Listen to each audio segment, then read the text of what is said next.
Sharq Turkistonda 6,2 bal yer tevridi.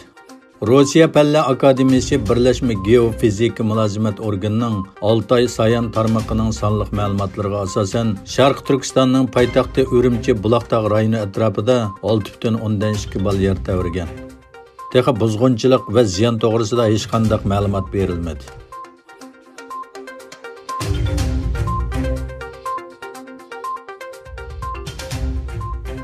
Dunyoga ta'sir ko'rsatgan va 1,250,000 dan ortiq odamga tarqalgan va 70,000 ga yaqin odamning o'lishini keltirib chiqargan Xitoy virusining yuqumi sababidan sog'lomlik manbasi va sistemasi yetarli bo'lmagan nurg'un davlatlar davolash aslahalarini import qilishni davomlashtirdi.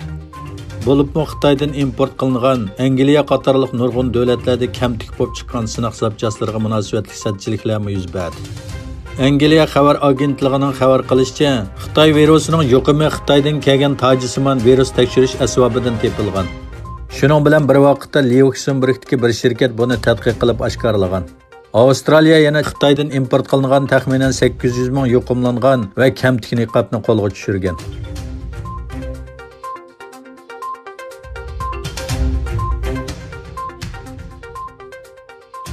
Boran chapqun Tinch okeanidagi orol davlati Vanuatuga hujum qildi.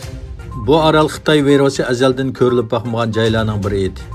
Qora bo'ron davlatda zo'r buzg'unchilik paydo qildi.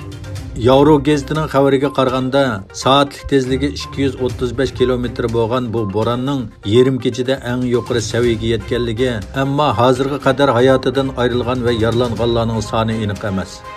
Kuchlik shamol sababidan 270,000 aholi, nurg'un uy va xizmat o'rinlari vayron bo'lgan bo'lsa, daraxtlar yiqilib tushib, necha yuzlagan mashina va kemalar pachaqlanib ketgan.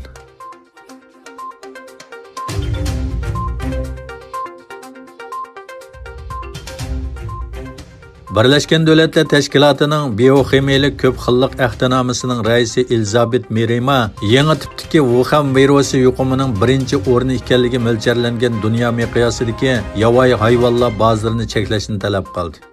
Mirima muhofazachilar gazetining kelgusidagi yuqumning oldini olish uchun tirik va o'lik yovvoyi hayvonlar sotiladigan bozorlarni cheklash kerak deb ta'kidladi.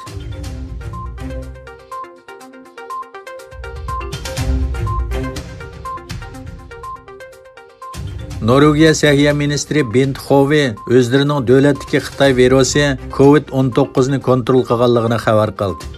U muxbirlarni kutib olish yig'inida Norvegiyadagi COVID-19 tadbirlaridan ilgari bir kishining virusni 2,5 odam bilan yuqumlantirganligini, oldingi oydagi keskin tadbirlardan keyin bu sonning 0,7 ga tushib qolganligini aytdi. Agar biz keskin tadbir qo'llanmasak, Yevropadagi boshqa davlatlarda yuz bergan ishlarni his qilgan bo'lardik dedi.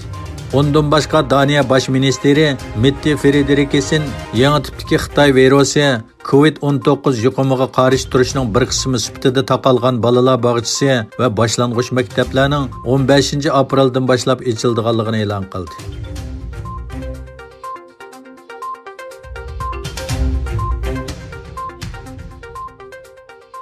Xitoy tambojna amaldori Chinxay 1-martdan boshlab Beijing hukumatining 3,860,000 maskani, 37,500,000 qo'g'dash kiyimi, 16,000 sun'iy mahsulotni 50 necha davlatga eksport qildik dedi. Nafaslanish uskunalari va 2,840,000 koyt sinash zapchastlarini eksport qilganligini e'lon qildi. O yana patent huquqiga erishgan davolash uskunalari eksportining qimmati 10 milliard 200 million yuan, taxminan 1 milliard 400 million dollar ekanligini ko'rsatdi. Oldin qapti yana Gollandiya hukumati Xitoydan import qilingan 1,300,000 maskaning 600,000 ni yig'ib olishni qaror qildi. Xitoy bo'lsa taptatmasdan ishlab chiqaruvchining maskaning operatsiya maqsadida emasligini aniq o'ttirib qo'ydi.